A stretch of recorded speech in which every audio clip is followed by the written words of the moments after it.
is international scholar who is residing in Lithuania. His major interest is in zoosemiotics, musicology, ethical semiotics, and other dangerous things. I think you will have the chance that has covered it pretty much all. Okay. Hello, everybody. I can see that this computer is having some layout problems as compared to my original presentation, but let's hope that it won't affect too much the rest. The title of my presentation is slightly different from the program. Is You Are a What? On the audiovisual representation of vegans and vegetarians. You Are a What is a quotation from the movie that you see in the background. Thank you for the soundtrack.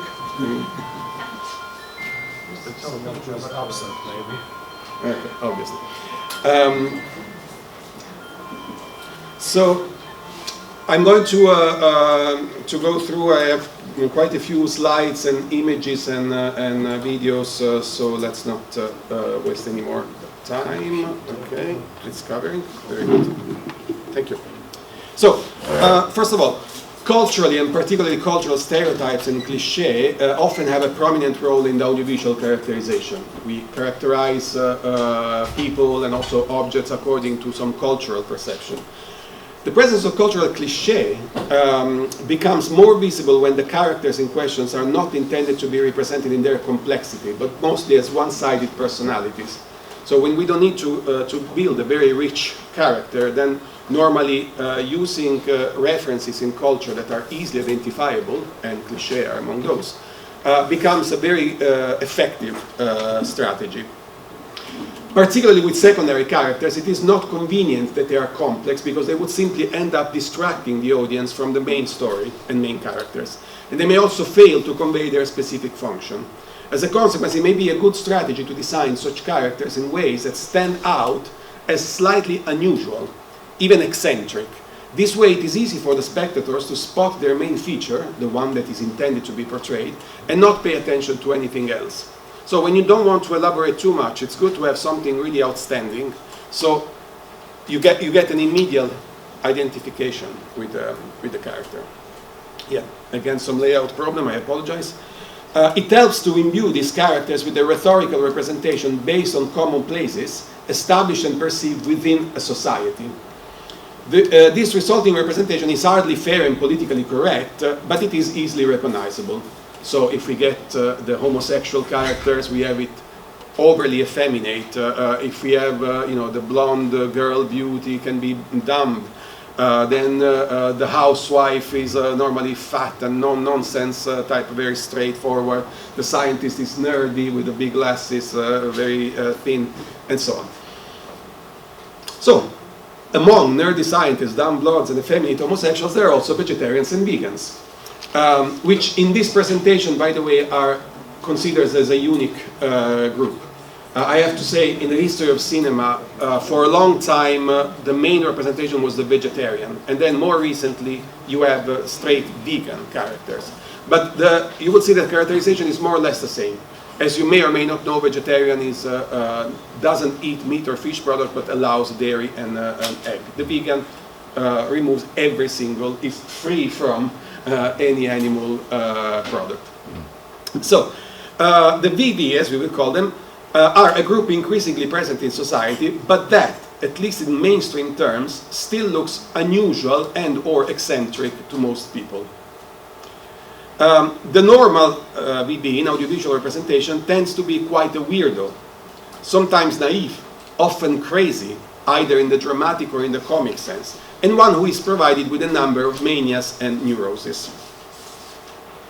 When the VV character is secondary in the story, their weirdness is all we get to know, that they are weird when they are secondary characters, and is usually a sufficient condition for framing their actions into a univocal interpretation. When instead the character plays a leading role, or a role that is important enough to require more nuances, more complexity, their veganism or vegetarianism is crucial in adding an element of eccentricity and to the wider picture. Whether a hero or a villain, we know now that the character is anyway sui generis, is a little bit different. So, in my research, I went through over 30 different representations of vegans and vegetarians. I isolated probably the 10 most famous, and then I will anyway list some more later. But we will go through briefly the top 10. So anyway, one more point. Through cultural stereotypes, as sad as it is to admit it, the average spectator kind of feels safer and accepts the identity of the given secondary characters for what it appears to be.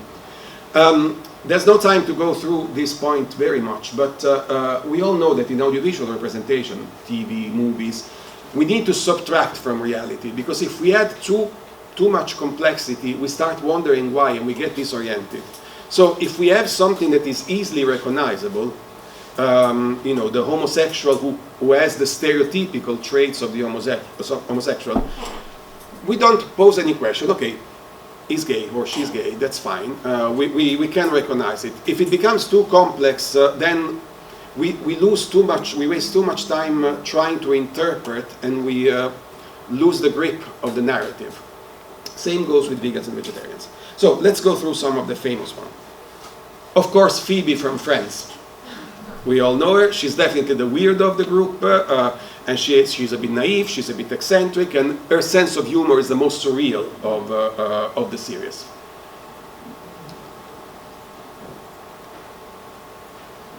What's happening? Okay. Lionel Twain, this is one of my all-time favorite movies, Murder by Death. Has anybody seen it? It's from a Neil Simon comedy, and it was directed by Robert Moore. It has an all-star cast with Peter Falk, David Niven, Maggie Smith, Peter Sellers, and Truman Capote, the famous socialite, made an appearance as Lionel Twain, the villain of the story. Like an eccentric, obviously, an eccentric guy who invites all the famous detectives in the world to solve a case that he has, a murder case that he has arranged. This is how he introduced himself in the movie.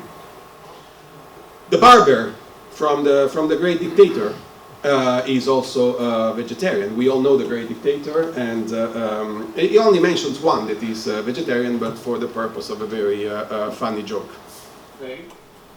And then we crashed.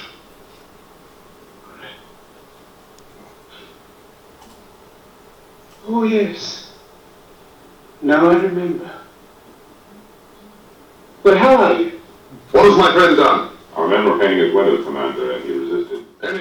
And the barber from the Great Dictator is, as we know, is very naive, he's very eccentric, he's bizarre, and he's crazy enough to take the place of Hitler in the end of the movie and make this very famous speech that is now one of the most popular quotes in Facebook. Phil and Bronte, two characters from Peter Weir's Green Card. This is an interesting, it's one of the movies I focus the most, because it has a very interesting development. So both Phil and Bronte are a couple, and they are both vegetarian, environmental activists. They are very uptight, a little bit neurotic, and so on. And then the arrival of Georges, which is played by Gérard Depardieu, as you can see there. Sort of, he's like a heavy meat eater, and he changes completely Bronte, who falls in love with him, and they become a couple, and she gets more relaxed. So the vegetarianism is associated to being very uptight and not really sentimental, and then the meat eating as the real, authentic, feeling person. Then we have Louison from Delicatessen. Who have seen this movie? Okay, so you know that it's this is a kind of a positive vegetarian character. He's vegetarian, but not in the world of meat eaters, in the world of cannibals.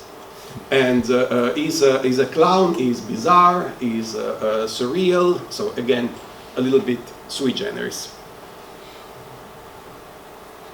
Then we have Lisa from The Simpsons, who becomes vegetarian in a very famous episode of the series. She's clever, she's sensitive, but she's also quite neurotic, as we know. So she's the most likely character in The Simpsons to become a vegetarian. And here is the passage in which she meets nonetheless then Paul and Linda McCartney, who are famous vegetarian VIPs. And so she has escaped from home after a conflict with her father Homer, and she's trying to find some consolation. So she goes into this Indian restaurant where this guy is vegetarian, of course, vegan in fact. What? She's leaving home? Wow, Paul McCartney! I read about you in history class. But where's your wife, Linda? Right here, Lisa. Whenever we're in Springfield, we like to hang out in Apu's garden in the shade. We met him in India years ago during the Maharishi days. Back then, I was known as the fifth Beatle. Sure you were, Apu. You know what, Lisa? Paul and Linda are vegetarians too. In fact, Linda has her own line of vegetarian entrees. Apu, I'm sure the last thing you want to talk about is... We weren't satisfied with the other vegetarian meals on the market. You'd be surprised how often you find a big hunk of pork in them. Ew. Linda and I both feel strongly about animal rights. In fact, if you play Maybe I'm Amazed backwards, you'll hear a recipe for a really ripping lentil soup. When will all those fools learn that you can be perfectly healthy simply eating vegetables, fruits, grains, and cheese? Oh, cheese! You don't eat cheese, Apu? No, I don't. Eat any food that comes from an animal. Oh, and you must think I'm a monster. Yes, indeed, I do think that. But I know normal fools to tolerate others rather than forcing my beliefs on them. You know, you can influence people without badgering them alone. It's like Paul's song, live and let live. Actually, it was Little Let Die. Whatever, it had a good rhythm. I guess I have been pretty hard on a lot of people. Especially my dad. Thanks, you guys. Lisa, before you go, would you like to hear a song? Wow, that'd be great. Okay, take it, Apu. I'm Sergeant Pepper's Lonely Hearts Club Man. I hope I will enjoy my show. Okay, then we have Jeffrey Goins from 12 Monkeys. Has anybody seen this movie? So we have a former mental hospital patient. He's unstable, maniacal. He's Brad Pitt in the story. And he's also a radical animal rights activist. His behavior is unsettling and weird. And for most of the movie, which, as you know, is full of cliffhangers, is a very entertaining movie, we think that he's actually the main responsible for, the primary suspect for throughout the whole movie.